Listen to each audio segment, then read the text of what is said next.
പണ്ട് ബസ്സിൽ വെച്ചിട്ടുണ്ടായ ഒരു അനുഭവത്തെ പറ്റി പറയുന്നത്. കാരണം എന്ന് വെച്ചാൽ ഒരു പെൺകുട്ടി എന്നുള്ളൊരു ഏതൊരു വ്യക്തിക്ക് ഉണ്ടാകാൻ പറ്റാവുന്ന അതിൽ ഏറ്റവും ഹേറ്റ്ഫുൾ ആയിട്ടുള്ള ഒരു ഇൻസിഡൻറ്റിനെ പറ്റി ഞാൻ പറഞ്ഞു കേട്ടിട്ടുണ്ട്. അങ്കമാലിയിൽ നിന്ന് ഒരു എനിക്കറിയില്ല പ്രേക്ഷേച്ചിയുടെ അന്ന് എന്താ ശരിക്കും സംഭവിച്ചത്? ഞാൻ അനന്തപത്മനാഭന്റെ കല്യാണത്തിന് പോയിട്ട് പിറ്റേ ദിവസം എനിക്ക് കൈരളി ഷൂട്ടുണ്ട്. പപ്പന്റെ കല്യാണത്തിന് പോയിട്ട് ബസ്സിൽ കയറി തിരുവനന്തപുരത്ത് നിന്ന് 12 മണിക്ക് ഉച്ചയ്ക്ക് 12 മണിക്ക് പാലക്കാട് നിന്ന് ബസ്സിൽ കയറിയതാണ്. അപ്പോൾ ഒരു അങ്കമാലി അടുപ്പിച്ച് ഒരു ബസ് എന്തോ ബ്രേക്ക് ഡൗൺ ആയിട്ട് ആ ബസ്സിലെ ആൾക്കാരും കൂടെ ഇതിനകത്ത് കയറി. അപ്പോൾ ഞങ്ങൾ ഭയങ്കര തിരക്കായിരുന്നു. അപ്പം ഞാൻ നിൽക്കുകയായിരുന്നു അത്രയും നേരം. അപ്പം ഇവരെല്ലാം കൂടെ കയറിയപ്പോഴത്തേക്ക് 2 സ്ത്രീകൾ ഇരുന്നെടുത്തു നിന്ന് എന്നെ ഇങ്ങനെ ശകല സ്ഥലം തന്നിട്ട് അവിടെ ഇരുന്നോളാൻ പറഞ്ഞു. അപ്പം ഞാൻ അവിടെ ഇങ്ങനെ ഇരുന്നപ്പോൾ ബസ് കയറിയ ആൾക്കാർ ഞാൻ ഇങ്ങനെ കുനിഞ്ഞിരിക്കുവായിരുന്നു ബാഗും കൈ വെച്ചിട്ട്. പിച്ചോ നുള്ളോ എന്തൊക്കെയോ ചെയ്യുന്നുണ്ട്. നമ്മളിങ്ങനെ നോക്കി ആരെയും കാണൂല. എവിടുന്നോ കൈകൾ വരുന്നു. എവിടുന്നാ നമ്മൾ ഇങ്ങനെ ഇരിക്കുക. ഞാൻ പറഞ്ഞില്ലേ തല പൊക്കാൻ പറ്റുന്നില്ല. ഇവിടെ പിച്ചോ നുള്ളോ ഒക്കെ ചെയ്യേണ്ടത്. അത് കഴിഞ്ഞ് കൊല്ലമൊക്കെ എത്തി പിന്നെ ഫോണും ഓഫായിപ്പോയി. എനിക്കാണെങ്കിൽ ആരെയും വിളിക്കാനും പറ്റില്ല, ശീലവും ഇല്ല. ബസ്സിൽ കയറി ഒന്ന് റിയാക്ട് ചെയ്യാനുള്ള ഒരു സ്പേസ് ഒന്നുമില്ല. ഭയങ്കര തിരക്കാണ്. ആരോട് പറയാനേ ഒന്നുമില്ല. അടുത്തിരിക്കുന്ന സ്ത്രീകളൊക്കെ കാണുന്നുണ്ട്. അവസാനം പോകാൻ നേരത്തെ ആ ഒരു സ്ത്രീ പറഞ്ഞു ഫ്രണ്ടിൽ വന്നിരിക്കും, ഞങ്ങളും കൂടെ ഇറങ്ങുവാണെന്ന് പറഞ്ഞിട്ട് കൊല്ലത്ത് എത്തിയപ്പോഴത്തേക്ക് ഒരു മുമ്പിൽ കൊണ്ടിരുത്തി. മുമ്പിൽ ആ സമയത്താണ് കുറച്ച് ഇടം കുറഞ്ഞത്. അപ്പോൾ അവർ പറഞ്ഞു ആറ്റിങ്ങിൽ ലാസ്റ്റ് സ്ത്രീ ഇറങ്ങുമ്പോൾ നിങ്ങളും കൂടെ ഇറങ്ങിക്കോ. എന്നിട്ട് അവരുടെ ഫോൺ തന്നിട്ട് ഞാൻ ഹസ്ബൻഡിനെ വിളിച്ച് പറഞ്ഞിട്ട് അദ്ദേഹം ആറ്റിങ്ങിൽ വന്നിട്ട് എന്നെ വിളിച്ചുകൊണ്ട് പോയി. അപ്പം നോക്കുമ്പോൾ എൻ്റെ ഷോളൊക്കെ ഫുൾ നനഞ്ഞ് എന്തൊക്കെയോ ഭയങ്കര വൃത്തിയിട്ട ഒരു അനുഭവമായിരുന്നു. ഞാൻ ഓരോ പിന്നെ എനിക്ക് ഭയങ്കര ഷോക്കും വല്ലാത്തൊരു അവസ്ഥയാണ്. അപ്പം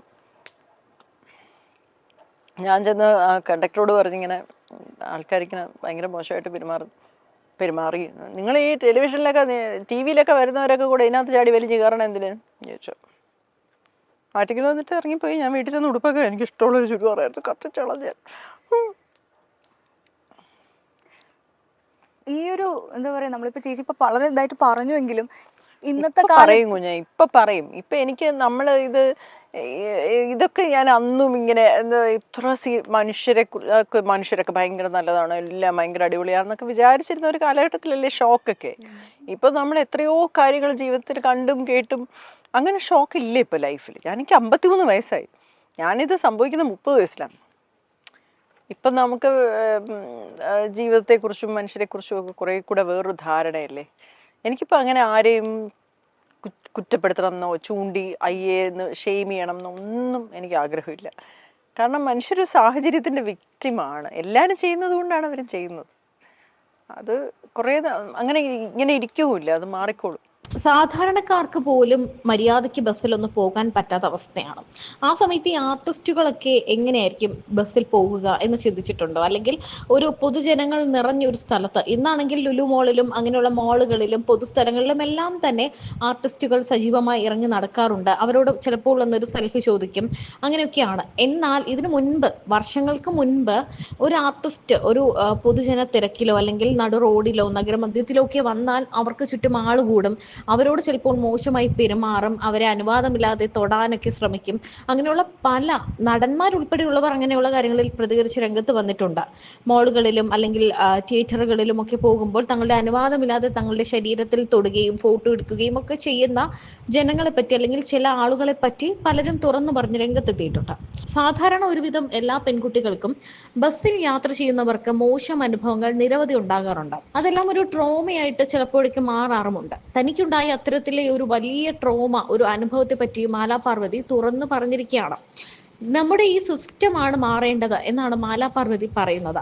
കാരണം ഇന്നാണ് നമുക്ക് ഇങ്ങനെ ഇരുന്ന് തുറന്നു പറയാൻ കൂടി പറ്റുന്നത്. നമുക്കിങ്ങനെ സംഭവിച്ചിട്ടുണ്ട്, അല്ലെങ്കിൽ നമ്മളെ ഇയാൾ ഇങ്ങനെ തൊടാൻ ശ്രമിച്ചു, നമുക്കൊരു മോശം അനുഭവം ഉണ്ടായി എന്ന് പൊതുജനത്തിൽ അല്ലെങ്കിൽ ഒരു സഭയിൽ നമുക്ക് പറയാൻ പറ്റുന്നുണ്ടെങ്കിൽ ആ കാലം അത്രയും മാറിയത് കൊണ്ടാണ്. ഇങ്ങനെ പറയാൻ പറ്റാത്തൊരു സാഹചര്യത്തിൽ ജീവിച്ച ആളുകളുണ്ട്. അത്തരത്തിൽ താൻ ഒരു ബസ്സിൽ കയറിയപ്പോൾ തനിക്ക് നേരെ ഉണ്ടായ ഒരു അതിക്രമവും, എന്നാൽ ആ കണ്ടക്ടറോട് പരാതി പറഞ്ഞപ്പോൾ ഈ സിനിമാ താരങ്ങളെല്ലാം എന്തിനാണ് ഈ ബസ്സിലോട്ട് തള്ളിക്കയറി വരുന്നത് എന്ന രീതിയിൽ റിയാക്ട് ചെയ്തതിനെ കുറിച്ചുമെല്ലാം മാലാ പാർവതി ഇപ്പോൾ പറയുകയാണ്. സത്യം പറഞ്ഞാൽ ഈ മാലാ പാർവതിയുടെ ഈ വാക്കുകൾ കേൾക്കുമ്പോൾ എവിടെയെങ്കിലുമൊക്കെ നമ്മൾ അനുഭവിച്ച, അല്ലെങ്കിൽ ഓരോ പെൺകുട്ടിയും അവരനുഭവിച്ച ഒരു അനുഭവം, അല്ലെങ്കിൽ അവർക്കുണ്ടായ ഒരു മോശം കാര്യത്തെപ്പറ്റി ഓർക്കാതിരിക്കാൻ തരമില്ല.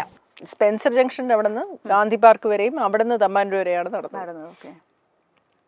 എന്ത് മോശം അനുഭവമായിരുന്നു. എന്നോട് ജോൺ സാർ എവിടേക്കോ ഇരുന്ന് മനോരമേൻ്റെ ആൾക്കാർ വാച്ച് ചെയ്യുന്നുണ്ട്. ജോൺ സാർ എന്നെ വിളിച്ച് ചോദിച്ചു, പാർവതി മാല വല്ലതും ഇട്ടിട്ടുണ്ടോ, സ്വർണ്ണം വല്ലതും ഇട്ടിട്ടുണ്ടോ, പൊട്ടിക്കോ എന്നൊക്കെ.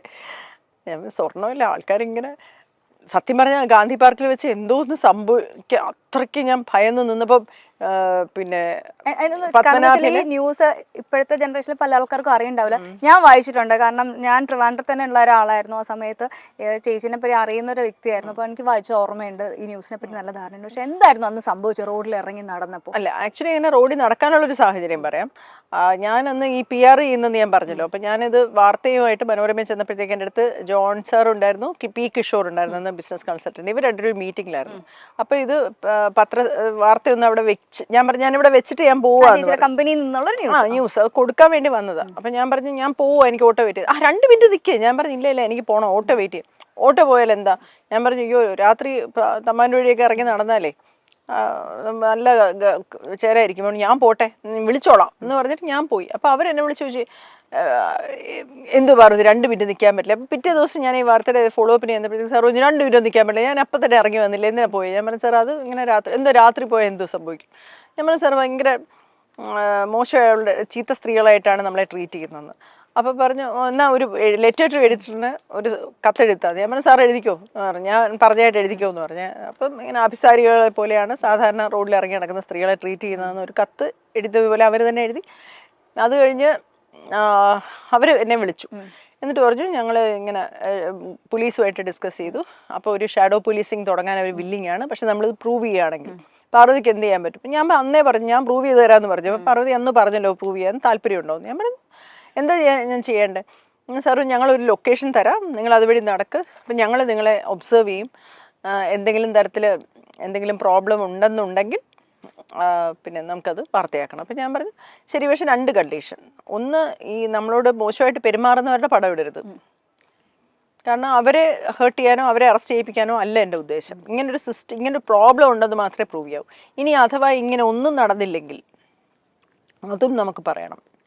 2 പേര് സമ്മതിച്ചു, ശരി എന്ന് പറഞ്ഞു. അങ്ങനെ ആണ് ജനറൽ ഹോസ്പിറ്റലിൽ ഞങ്ങളൊരു ദിവസം തീരുമാനിച്ചിട്ട് ഞാൻ വീട്ടിൽ പോലും പറഞ്ഞില്ല, ആരോടും പറഞ്ഞില്ല, ഹസ്ബൻഡിനോട് ആരോടും പറഞ്ഞില്ല. ഞാൻ വൈകുന്നേരം ആയപ്പോഴത്തേക്ക് മനോരമ പോയി 7:45 ആയപ്പോഴത്തേക്ക് ഞങ്ങൾ അവിടെ നിന്ന്. പക്ഷെ അവർ എഴുതിയപ്പോൾ അവരുടെ ആർട്ടിക്കിളിൽ 10 മണിക്ക് ശേഷം നടന്നു എന്നൊക്കെ. ആക്ച്വലി അങ്ങനെയല്ല, ഞങ്ങളൊരു 7:30. അതിപ്പോൾ ഞാൻ ചോദിച്ച സാർ എന്തിനാ നമ്മൾ 8 മണിക്ക് നടന്നിട്ട് സാർ 12 മണിക്ക് ശേഷം എഴുതി 11 മണിക്ക് എഴുതിയെന്ന്. അപ്പോൾ പറഞ്ഞു പാർവതി അത് ഇങ്ങനെയൊക്കെ എഴുതിയ നാട്ടുകാർ പേടിച്ചു പോകും, 8 മണിക്ക് തൊട്ട് 11 മണി വരെ നടക്കുന്നതിൻ്റെ ഇടയ്ക്ക് ഇങ്ങനെ സംഭവം. ഇപ്പം ഞാൻ 9:45 വീട്ടിൽ എത്തിയെന്ന്.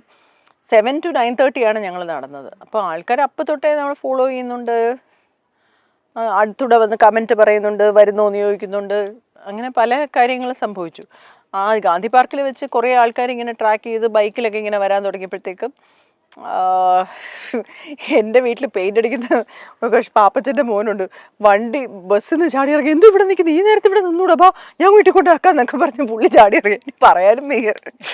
ഞാൻ പറഞ്ഞു അയ്യോ പാപ്പച്ച അല്ല അത് വേണ്ട ഇവിടെ നിൽക്കാൻ വേണ്ട, വന്നേ ഇവിടെ നിന്നൂടെ, ഇവിടെ വന്നൂടെ, ഓട്ടോറിക്ഷ വിളിക്കട്ടെ, ഞാൻ വീട്ടിൽ കൊണ്ടുവിടാം, അല്ലെ അച്ഛനെ വിളിക്കട്ടെ എന്നൊക്കെ പറഞ്ഞ് ഭയങ്കര ബഹളം. ഞാൻ പറഞ്ഞു ഈ പിന്നെ അപ്പോഴത്തേക്ക് ഞാൻ പറഞ്ഞു സാർ പണി പാളി. അപ്പോൾ അന്നൊരു കാര്യം പറഞ്ഞ് നടന്നു. ഞാൻ പറഞ്ഞു ഇല്ല ഞാൻ സതിച്ച് അപ്പുറത്ത് വരാമെന്ന് പറഞ്ഞു, പൊയ്ക്കോ എന്നൊക്കെ പറഞ്ഞ് പുള്ളിയെ വെട്ടിച്ചിട്ട് ഞാനിങ്ങനെ നടന്ന് ക്രോസ് ചെയ്തപ്പോഴാണ് ഒരു മനുഷ്യൻ കൈ കയറി പിടിക്കാൻ വന്നത്.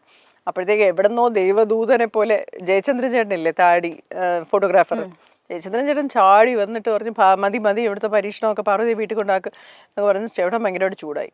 അങ്ങനെ അന്നത്തെ പരിപാടി പോയി. അങ്ങനെ ഞങ്ങൾ വീണ്ടും മനോരമയുടെ ഓഫീസിൽ വന്ന് ഡിസ്കസ് ചെയ്തു. നമ്മൾ പറഞ്ഞിങ്ങനെ നടന്ന കാര്യങ്ങൾ മാത്രമേ നമ്മൾ പറയാവുള്ളൂ, അവരുടെ ഫോട്ടോസ് ഇടരുത്. അപ്പോൾ അത് ഇരുട്ടാക്കിയിട്ടാണ് ഒരു ഫോട്ടോസ് ഇട്ടത്.